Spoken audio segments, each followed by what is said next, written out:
अगर आप कंफ्यूज्ड हैं मटके में या फ्रिज में आपकी सेहत के लिए कौन सा अच्छा है, आज मैं आपको बताऊंगी। ब्लड प्रेशर, शुगर, डायबिटीज, मोटापा, गला खराब, साइनस, इन सब प्रॉब्लम से आप छुटकारा पा सकते हैं अगर आप पीते हैं मटके का पानी।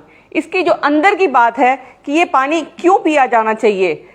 ये पानी में आपको विटामिन्स मिलते हैं, मिनरल्स मिलते हैं, आयरन, फास्फोरस, मैग्नीशियम, वो सब चीजें मिलती हैं जिसके लिए आपको गोलियां खानी पड़ती हैं। दूसरा, पानी जो होता है वो अल्कलाइन हो जाता है, उसका पीएच डाउन हो जाता है, तो वो आपकी शुगर को कंट्रोल करने में हेल्प करता है, प्लस आपको ब्लड प्रेशर की बीमारी से भी बचाता है।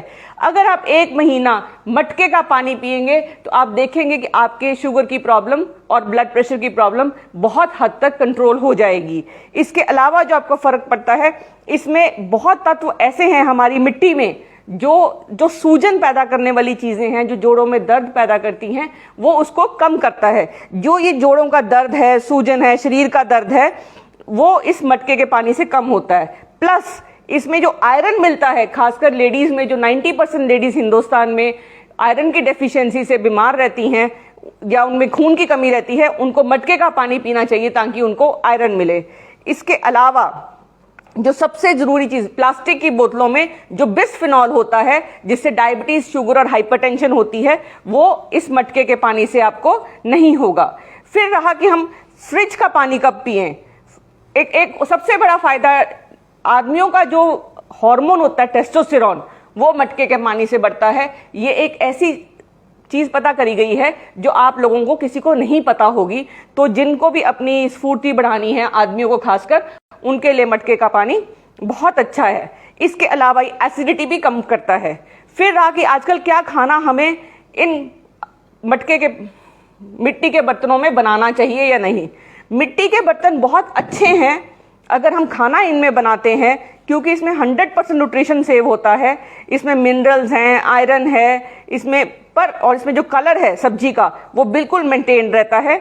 पर एक ध्यान रखिए कि इसके ऊपर पेंट नहीं होना चाहिए, ये ग्लेज नहीं होना चाहिए, नहीं तो ये लेड टॉक्सिसिटी पैदा करेगा। और इस अर्दनवेयर में, मतलब मिट्टी के बर्तनों में आप जब भी खाना पकाएंगे तो इसमें पानी प्रिजर्व रहता है और बहुत कम ऑयल में बनता है, तो इससे आपकी हाइपरटेंशन की प्रॉब्लम कंट्रोल हो सकती है। दूसरा, आपका शुगर नहीं बढ़ता, बिकॉज आप इसमें जब भी कुकिंग करते हैं तो कुछ ऐसे तत्व मिट्टी से खाने में जाते हैं जो आपकी शुगर को कंट्रोल करते हैं।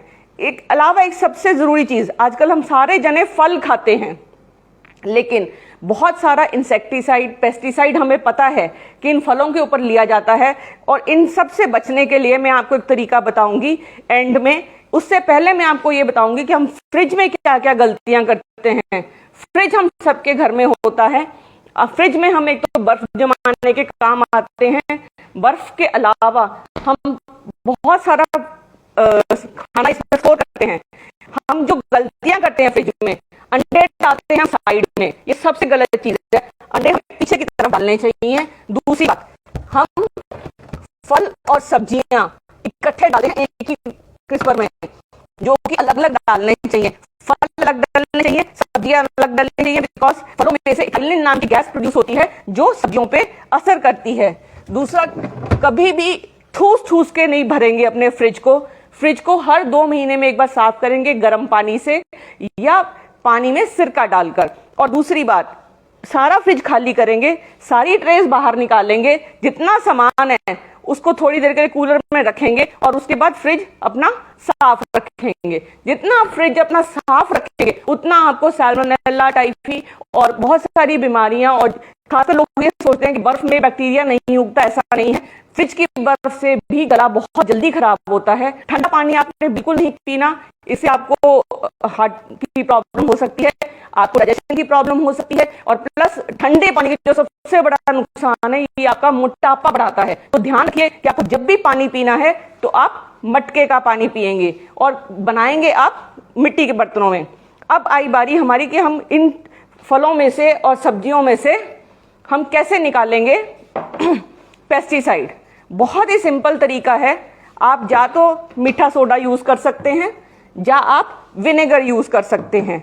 तो 1 लीटर पानी में आप 2 या 3 चम्मच मीठा सोडा डालेंगे या बेकिंग सोडा जिसको हम बोलते हैं, सोडियम बाइकार्बोनेट, 1, 2 और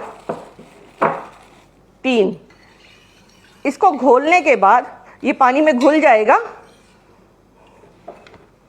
उसके बाद आपने इसमें फल डालने हैं 20 मिनट के लिए। इनको आप पहले पानी में धोएंगे और उसके बाद इसको इसमें भिगो के रखेंगे। इनको भिगोने से 20 मिनट में इनके सारे पेस्टिसाइड जो हैं वो पानी में चले जाएंगे। आप याद रखिए, इसमें आपको कम से कम 15 से 20 मिनट पानी में भिगो के रखना है। उसके बाद बाहर निकालिए, इनको पानी में धोइए और सूखा रहिए। अगर आप मीठा सोडा नहीं इस्तेमाल करना चाहती तो आप यूज़ कर सकती हैं विनेगर या सिरका, जो हमारे घर में अवेलेबल होता है। इसको भी आपने पानी में डालना है।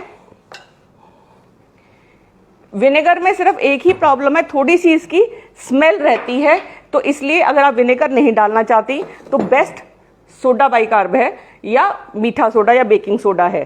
इसको आप 20 मिनट के लिए, आप कोई भी सब्जी हो, चाहे वो अदरक हो, मिर्चें हो, सबको डालिए और भिगो के रखिए इसके अंदर 20 मिनट के लिए।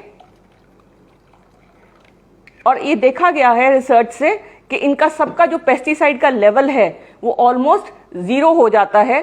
तो लेकिन कुछ पेस्टिसाइड ऐसे हैं जो छिलके के अंदर घुस जाते हैं, तो जिन आप ध्यान रखिए, अपने ऑर्गेनिक फल भी हों अगर, उनको भी आप इस पानी में जरूर डुबो के रखें और फिर ही इनको खाएं। और अपनी फ्रिज में जब आप स्टोर करना चाहते हैं तो उनको सुखा के स्टोर करें, बिकॉज फ्रिज में अगर आप पानी के साथ सब्जी स्टोर करेंगे तो उसमें फफूंदी लगने का डर है और प्लस उसमें बैक्टीरिया ग्रो करेगा।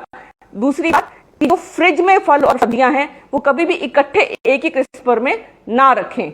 ये बेसिक सी जो इंफॉर्मेशन है हमारे फ्रिज के बारे में, हमारे मटके के बारे में, और ये जो कपड़ा है खासकर मटके के ऊपर, हमें कपड़ा रोज धो के बदलना है। प्लस मटके का पानी 24 घंटे के लिए रखेंगे, उससे ज्यादा पानी को नहीं यूज करेंगे। और मटका हर 6 महीने में आप चेंज करेंगे। मटके को एक ही लंबे टाइम तक आप इस्तेमाल नहीं करेंगे। ये छोटी छोटी बातें अगर आप ध्यान रखेंगे तो diabetes, blood pressure, sugar, hypertension, acidity और बहुत सारी प्रॉब्लम से, अनीमिया से आप बच सकते हैं अगर अपने खान पान में और अपने बर्तनों में और पानी में ये चेंज लाएंगे। ज्यादा से ज्यादा इस इंफॉर्मेशन को शेयर करिए और